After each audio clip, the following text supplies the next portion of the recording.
السلام علیکم ورحمۃ اللہ وبرکاتہ۔ سامعین و ناظرین، آج بڑے اہم موضوع پہ میں آپ سے گفتگو کرنا چاہتا ہوں، اور یہ اتنا اہم موضوع ہے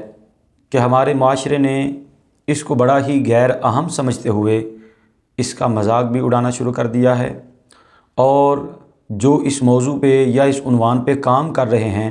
ان کو ڈیگریڈ کرنا شروع کر دیا ہے، اور معاشرے کا سب سے کم تر بلکہ کم ترین شخص ان کو جاننا یا کہنا شروع کر دیا ہے۔ میری مراد یہاں سے وہ طبقہ ہے جو اپنے آپ کو علم دین کے لیے وقف کر دیتے ہیں۔ یقیناً آپ کے معاشرے میں، ہمارے معاشرے میں، یا یہ سننے والے دیکھنے والے جس بھی علاقے سے تعلق رکھتے ہیں، جس بھی محلے سے، جس بھی سٹی سے تعلق رکھتے ہیں، یقیناً آپ کے محلے میں ضرور مسجد ہوگی، ضرور مدرسہ ہوگا، ضرور وہاں دینی طبقہ موجود ہوگا جنہوں نے اپنی زندگی کا ایک حصہ، مجھے یہ بات ضرور کرنے دیں کہ آج کل جو زندگی کا حیات کا دورانیہ ہے وہ ہے 60 سال، 55 سال، 50 سال۔ ایک عالم دین کو مکمل طور پہ علم دین حاصل کرتے ہوئے جو وقت لگتا ہے وہ ہے بڑا کم بھی، اگر میں بیان کروں تو وہ ہے کم از کم 17 سے 18 سال۔ یعنی کہ اگر زندگی کے حیات کے 3 حصے کیے جائیں، 20 + 20 40 + 20 60، یعنی کہ زندگی کے 3 حصوں میں سے ایک مکمل حصہ دین کے طالب علم کو دین پڑھتے ہوئے، دین سیکھتے ہوئے لگ جاتا ہے۔ اور پھر وہ دین ایسے نہیں کہ جیسے ہمارے ہاں اسکول چل رہا ہے یا کالج چل رہا ہے یا یونیورسٹی چل رہی ہے، نہیں، دین کی تعلیم حاصل کرنے کے لیے بچے کو 3-4 سال کی عمر میں مہاجر بننا پڑتا ہے۔ پہلے وہ حفظ کے لیے نکلتا ہے، 3 سال میکسیمم لگ رہے ہیں حفظ پہ، پھر وہ 2 سال قرات کے لیے نکلتا ہے، پھر مہاجر بن جاتا ہے، پھر جب وہ قرات کر کے واپس آتا ہے تو پھر مکمل 8 سال اسے درس نظامی پہ لگ جاتے ہیں۔ پھر ساتھ میں اسکول کی تعلیم بھی اس کے لیے ضروری ہے، اس نے وہ بھی حاصل کرنی ہے۔ پھر ساتھ میں اگر وہ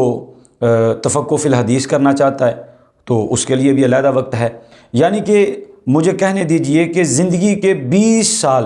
ایک دین کے طالب علم کو ہجرت میں دین سیکھنے میں گزر جاتے ہیں، اور جب وہ دین سیکھ کے واپس اپنے گھر پہنچتا ہے تو گھر صرف وہ ملنے کے لیے آتا ہے، وہ آگے گھر ڈیرا جما کے بیٹھ نہیں جاتا۔ پھر اساتذہ کی طرف سے، احباب کی طرف سے اس کی ڈیوٹی لگ جاتی ہے، وہ سندھ ہے، سرحد ہے، بلوچستان ہے، پنجاب ہے، اپنے ضلع سے دوسرے ضلع، اپنے صوبے سے دوسرے صوبے، اتنی دور جا کے ڈیوٹیاں لگتی ہیں، اتنی دور جا کے مدارس میں بچوں کو پڑھانا ہوتا ہے، اور وہ ساری عمر ہی اس کی گھر سے دور نکل جاتی ہے، بہن بھائیوں سے دور، والدین سے دور، یہاں تک کہ اپنی سٹی سے دور، اپنے خاندان سے دور۔ لیکن ہمارے معاشرے کے اندر اس شخص کو کم تر بھی سمجھا جاتا ہے، اس شخص کو کم ظرف بھی سمجھا جاتا ہے، اور ہمارے معاشرے کے وہ افراد جن کی معاشرے کے اندر ویلیو علم کے اعتبار سے زیرو ہوتی ہے، وہ لوگ جو ٹھیکیدار ہیں، وہ لوگ جو مزدوری کرنے والے ہیں، وہ لوگ جو کسی کام کے کاریگر ہیں، 2-3-4 سال لگا کے انہوں نے کو کام سیکھا ہوتا ہے، وہ آ کے ایک عالم دین پر تان تشنیع بھی کرتے ہیں، ایک عالم دین پر اعتراض بھی کرتے ہیں، اور ایک عالم دین کو آ کے بتا رہے ہوتے ہیں، مولوی صاحب کاش کہ آپ نے 2 سال لگا کے ہمارے والا کام سیکھ لیا ہوتا تو آج آپ کو مسجد کے 20,000 کی طرف نہ دیکھنا پڑتا، کاش کہ آپ نے ہماری طرح کوئی 2-3-4 سال لگا کے مستریوں کا کام سیکھ لیا ہوتا تو ہو سکتا ہے آپ کو مسجد میں یا مدرسے میں جو 15-20 ہزار مل رہا ہے، آپ اس سے آج بالا تر ہو کے سوچتے یا دین کا کام کرتے۔ یہ بڑی چھوٹی سی سوچ ہے، اور میں یہ کہوں گا کہ یہ افراد نامکمل ہیں، یہ مکمل بھی نہیں ہیں۔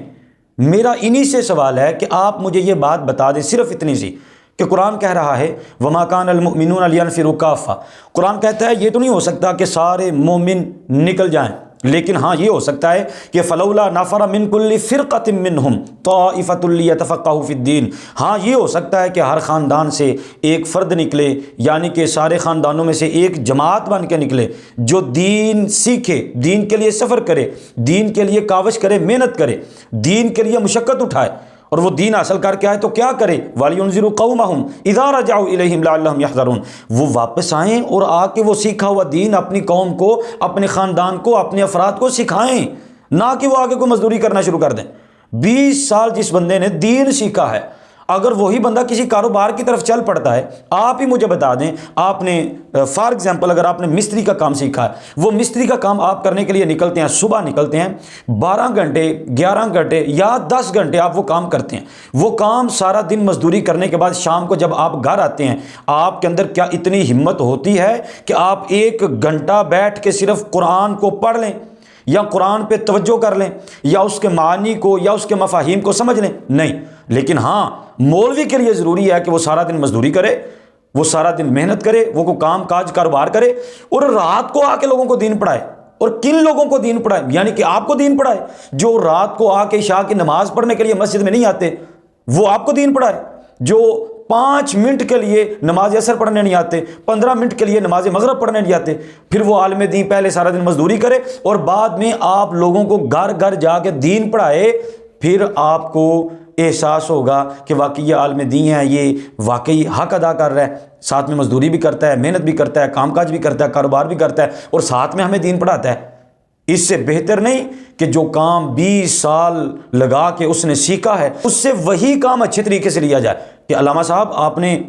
حفظ القرآن، تجوید القرآن، آپ نے تفقہ فی الحدیث کیا ہے، یا آپ نے درس نظامی کمپلیٹ کیا ہے، مولانا وہ جو آپ نے اتنی تعلیم حاصل کی ہے، آپ مسند پہ بیٹھیں، مصلی پہ بیٹھیں، ممبر پر بیٹھیں، مسجد میں بیٹھیں، مدرسہ میں بیٹھیں، اور وہ سارا علم ہم میں، ہماری اولاد میں، ہمارے معاشرے میں، ہمارے محلے میں، ہمارے گاؤں میں، ہماری سٹی میں وہ سارا علم تقسیم کر دیں، یہ بہتر نہیں ہے؟ نہیں، ہمارے خلاف ایک چال چلی گئی ہے۔ یہ چال، یہ جملے، یہ مسلمانوں کے جملے نہیں ہیں، یہ چال اور یہ جملے دشمنان اسلام کے جملے ہیں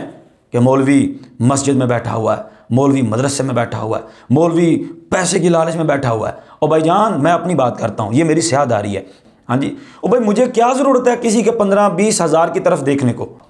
تو مجھے کیا ضرورت ہے کہ مطلب کہ 20-25 ہزار کے لیے اتنا لمبا سفر بھی کروں، شہر بھی چھوڑوں، دوسرے ضلع جاؤں، دوسرے ضلع جا کے بیگانے لوگوں کے، بیگانے بچوں کو علم دین پڑھاؤں؟ کیا ضرورت ہے؟ مطلب یہ ہے کہ پھر بات 20-25 ہزار کی نہیں یا 50 ہزار کی نہیں، مطلب یہ ہے کہ بات کوئی اور ہے۔